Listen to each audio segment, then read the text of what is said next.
지금까지 먹었던 사과가 오히려 건강을 망치고 있을 수 있다는 생각 해보셨나요? 아침에 먹는 사과는 황금 사과인데 건강을 어떻게 망칠 수 있냐고요?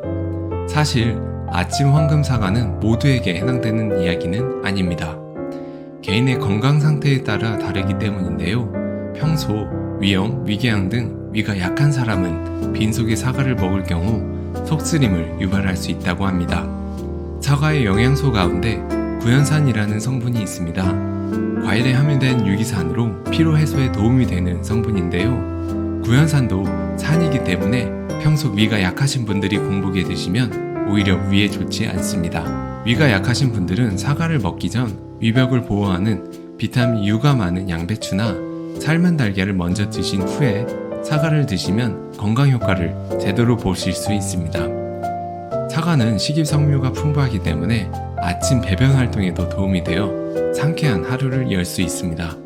그럼 위가 건강한 사람은 아침 공복에 먹어도 될까요?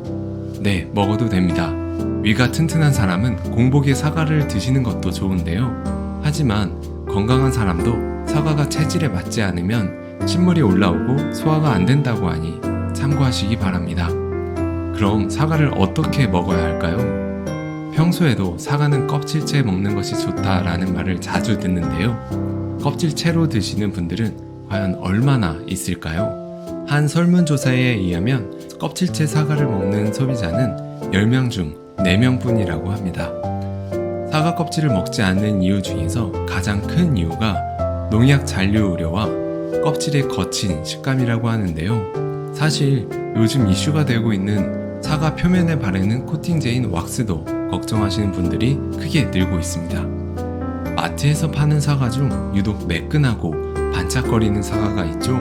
드물지만 맛있어 보이도록 사과 표면에 인공화학 물질인 유동 파라핀이라는 왁스를 발라 코팅하는 경우도 있습니다.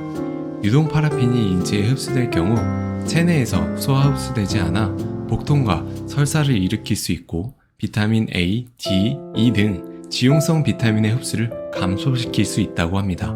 코팅제는 물로 깨끗하게 씻어도 40%에서 50% 정도만 제거되기 때문에 되도록이면 코팅제를 입히지 않은 오히려 표면이 거친 사과를 드시는 것을 추천합니다. 참고로 맛있는 사과를 고르는 방법은 꼭지가 싱싱하고 두드렸을 때 과육의 알찬 탱탱한 소리를 내는 것이 좋으며 껍질이 너무 매끈한 것보다는 자연 그대로의 거친 상태의 사과가 수확한 지 얼마 안 된 사과일 가능성이 높다고 합니다. 맛있는 사과를 잘 고르셨다면 껍질째 먹는 것을 추천드리는데요. 사과 껍질은 포기할 수 없는 좋은 성분들이 너무 많기 때문입니다. 사과 껍질에는 안토시아닌이라는 항산화 성분이 가득 들어있는데요. 노화의 원인이 되는 활성산소를 억제하고 피부에도 좋은 성분입니다. 장 내에 항암물질 생산을 도와 종양이 성장하는 것을 억제해주는 폴리페놀 성분도 다량 들어있다고 합니다.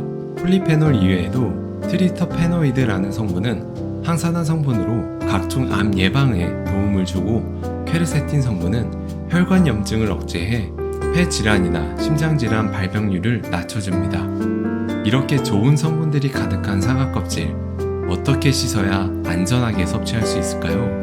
사과 씻는 법을 인터넷에 찾아보면 베이킹소다나 시초물에 씻으라는 이야기가 많이 나오는데요. 식약처와 농촌진흥청에서 공개한 사과의 농약을 씻어내는 방법은 그냥 물에 푹 담가놨다가 흐르는 물에 씻어 먹는 것입니다. 여기서 중요한 것은 그냥 바로 씻는 것이 아니라 물에 푹 담가두는 시간을 갖는 것인데요. 농약이 물에 녹아 나올 수 있도록 하는 것이죠. 물에다가 1분 이상 푹 담가놓고 흐르는 물에 잘 씻는 것만으로도 대부분의 농약을 제거할 수 있다고 합니다. 물에 녹지 않는 농약은 어떻게 하나 라고 궁금해하시는 분들도 계실 텐데요. 충남대 화학과 이계호 교수님이 제안한 방법은 지용성 농약을 녹여낼 수 있는 소주와 미생물을 죽여줄 식초를 함께 사용하는 것입니다. 물과 소주, 식초의 비율을 10대 1대 1로 물에 담가 두실 때 같이 넣으면 농약을 완전하게 제거할 수 있다고 합니다. 그런데 먹다가 남은 사과를 냉장고에 보관하는 경우도 있죠. 이것은 위험한 습관이 될 수 있는데요. 사과를 잘라 놓으면 자른 표면에 산화 반응이 일어나 우리가 흔히 아는 갈변 현상이 생깁니다. 갈변된 사과를 먹게 되면 몸에서 활성산소가 생길 수 있다고 합니다. 활성산소는 호흡을 통해 얻게 되는 산소와 달리 불안정한 산소인데요. 활성산소가 몸에 많이 쌓이게 되면 암과 노화의 주범이 될 수 있는 독성 물질입니다. 온몸을 돌아다니면서 세포를 노화시키는 노화의 주범이며 암, 동맥경화, 당뇨, 뇌졸중, 심근경색 등 현대인의 질병의 원인이 되기도 합니다. 가장 무서운 점은 바로 치매의 원인이 될 수 있다는 것인데요. 활성산소가 체내의 DNA를 손상시켜서 뇌의 인지기능을 담당하는 해마의 신경세포를 죽이기 때문입니다. 그럼 갈변된 부분을 자르면 되는 것 아닌가요? 맞습니다. 갈변된 부분은 잘라서 드시기를 권장드리며 애초에 큰 사과를 고르는 것보다 자신에게 맞는 크기의 사과를 골라 한 번에 신선한 사과 한 개를 다 드시는 것을 권장드립니다. 어쩔 수 없이 사과를 잘라 놓았다면 소금물이나 설탕물에 담가 갈변 현상을 막는 것도 도움이 될 수 있습니다. 이렇게 좋은 사과에도 청산가리와 같은 독성 물질이 들어있다고 합니다.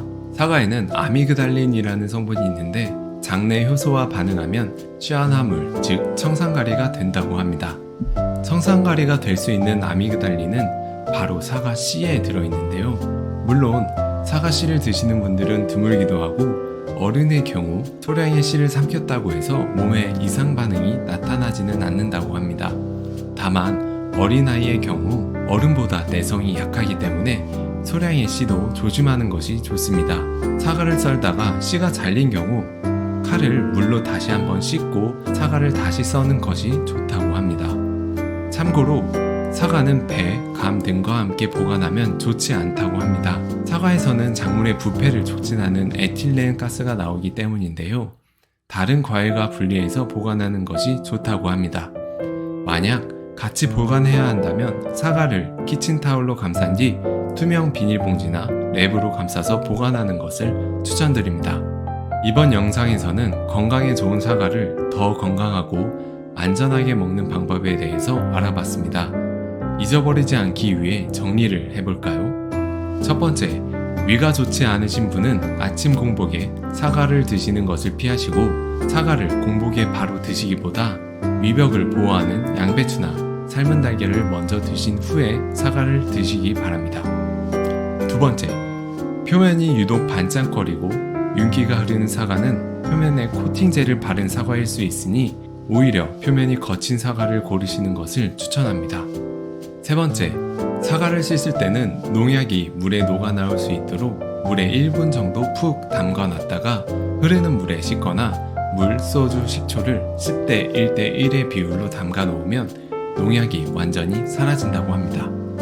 네 번째, 갈변된 사과에는 암과 노화의 주범인 활성산소가 들어있기 때문에 반드시 잘라내고 드시고 애초에 사과를 고르실 때는 자신에게 맞는 크기의 사과를 골라 한 번에 신선한 사과를 전부 드시는 것을 권장드립니다.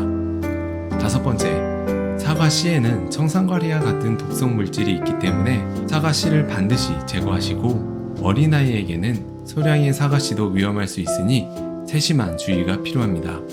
어떠신가요? 앞으로 사과를 더 안전하고 건강하게 드실 수 있는 지식과 기준이 생기셨나요? 도움이 되셨다면 구독과 좋아요 부탁드립니다. 불로장생의 비밀은 계속됩니다.